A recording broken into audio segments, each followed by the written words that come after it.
अस्सलाम वालेकुम। Website building के कोर्स में आपको खुश आमदीद कहता हूँ और आज की इस वीडियो में हम लोग सीखेंगे कि हम टेक्स्ट को किस तरह से फॉर्मेट कर सकते हैं। लेक्चर की तरफ चलने से पहले मैं आपको एक बार ये रिमाइंड करवा दूँ कि पिछले जितने भी लेक्चर्स थे वो मैंने ओनोलॉजी पे अपलोड कर दिए हैं। यहाँ पर आप उनके जो कोर्स है वो आप इजीली डाउनलोड कर सकते हैं। उसके अलावा जो टास्क वगैरह हैं आपकी प्रैक्टिस के लिए वो भी जो है मैंने इनके अंदर पोस्ट कर दिया। जैसे जावास्क्रिप्ट तो अभी अब तक आपने पढ़ी नहीं है, लेकिन HTML के मैं अभी कुछ देर में डाल दूंगा, तो आप यहाँ से जो टास्क है वो भी यहाँ से प्रैक्टिस के लिए करते चलें।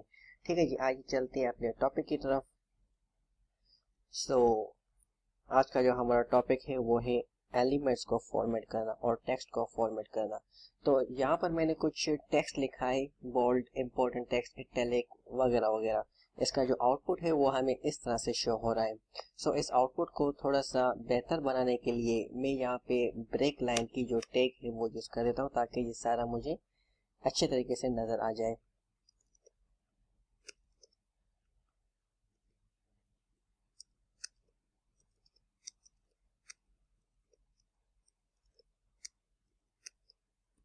ठीक है, आइए पेज को रिफ्रेश करके देखते हैं। तो इस वक्त देखें जो हमारा टेक्स्ट है वो बिल्कुल अच्छी तरीके से फॉर्मेट हो चुका है फिलहाल, लेकिन ये फॉर्मेटिंग नहीं थी, ये सिंपली जो है लाइन ब्रेक था। अब अगर आपको कभी भी टेक्स्ट को बोल्ड करना हो तो उसके लिए जो हमारे पास HTML में टैग है वो है सिंपली बी टैग।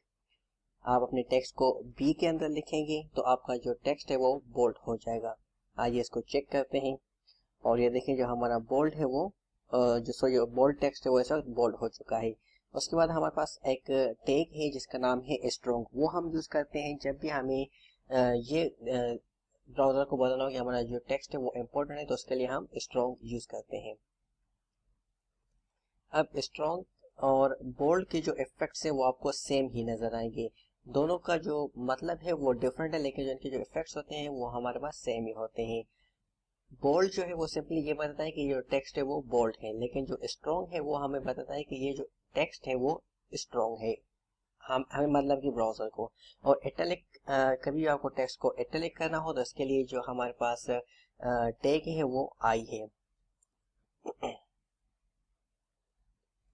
ठीक है, आइए इसको चेक करते हैं और ये देखिए हमारा जो टेक्स्ट है वो इस वक्त थोड़ा सा इटैलिक हो चुका है।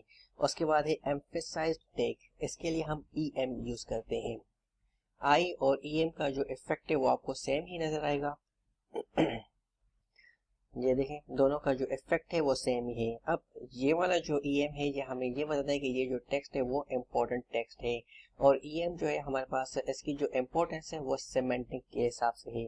अब सवाल ये है कि सिमेंटिक क्या होता है। देखिए जैसे हमारे पास ये बी टैग है, बी से क्या मतलब, हमें कोई मतलब इससे नहीं मिल रहा, तो ऐसी टेक्स्ट को हम सिमेंटिक नहीं कहते। लेकिन जो भी टेक्स्ट, कोई भी टैग ऐसी हो जो कि हमें प्रॉपर मीनिंग दे उसको हम सिमेंटिक कहते हैं। जैसे कि स्ट्रॉन्ग, स्ट्रॉन्ग हमें एक मतलब दे रही है कि स्ट्रॉन्ग क्या चीज। ठीक है, ऐसे ही हमारे पास हेडर है, असाइड है, ये जो है हमें बता रही है कि, और आर्टिकल है, ये जो टैग्स है ये हमें बताती है कि इसका क्या मतलब हो सकता है। ऐसी टैग्स को हम सिमेंटिक कहते हैं। तो इनकी जो इम्पोर्टेंस है वो सिमेंटिक की वजह से है। उसके बाद अगर आपको कभी भी टेक्स्ट को मार्क करना हो या हाईलाइट करना हो, जैसे जब आप कोई भी नोट्स वगैरह बनाते हैं या पेपर्स की प्रिपरेशन करते हैं, तो जो इम्पोर्टेंट टॉपिक्स होते हैं उनको, सॉरी लाइंस होती हैं, उनको आप मार्क कर देते हैं हाइलाइटर से। तो अगर वो आपको सेम अपने वेब पेज पे ये इफेक्ट लाना है तो उसके लिए आप मार्क की जो टैग है वो आप यूज करेंगे। आइए पेज को रिफ्रेश करते हैं तो ये देखिए ये हमारे पास मार्क टेक्स्ट आ चुका है।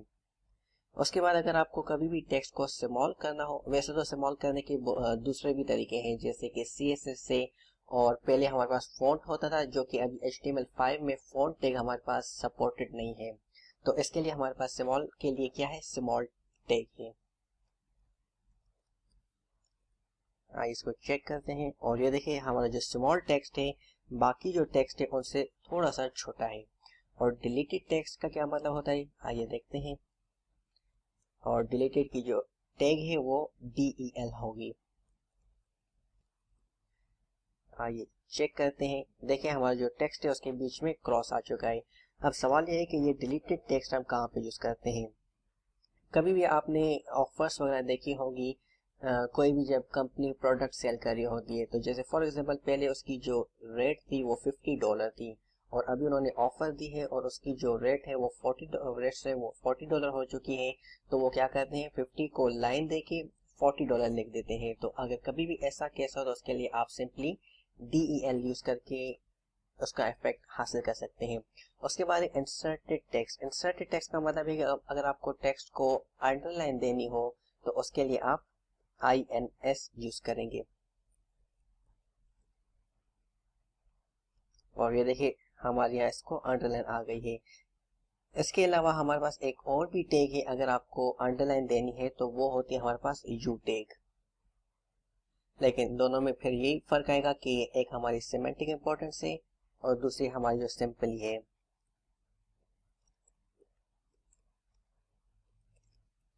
आइए इसको चेक करते हैं, और ये देखिए अंडरलाइन भी हमारी दोनों को सेम ही इनके इफेक्ट्स आ गए हैं। INS लिखें या U लिखें, इट्स अप टू यू।